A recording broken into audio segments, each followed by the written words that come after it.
काही ठिकाणी निश्चितपणे तणावाची स्थिती, पेट्रोल डिझेलची साठेबाजी करू देऊ नका, मुख्यमंत्री देवेंद्र फडणवीस यांचे सर्व जिल्हाधिकाऱ्यांना आदेश.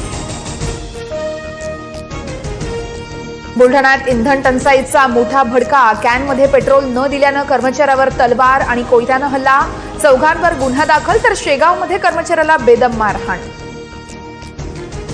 राज्यातील अनेक जिल्ह्यात आजही पेट्रोल डिझेलसाठी नागरिकांच्या रांगा, तर अनेक ठिकाणी नो स्टॉकचे फलक. वाशिममध्ये इंधनासाठी शेतकऱ्यांचा पेट्रोल पंपावर मुक्काम, परभणी जळगावात नागरिकांच्या रांगा.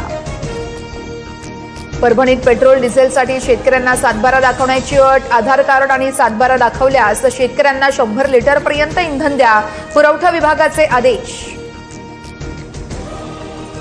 जळगाव जिल्ह्यामध्ये खाद्यतेलाच्या किमतीमध्ये 3 ते 5 रुपयांपर्यंत वाढ, वाहतुकीचे दर वाढल्यानं खाद्यतेलाच्या किमती वाढल्याची तेल विक्रेत्यांची माहिती.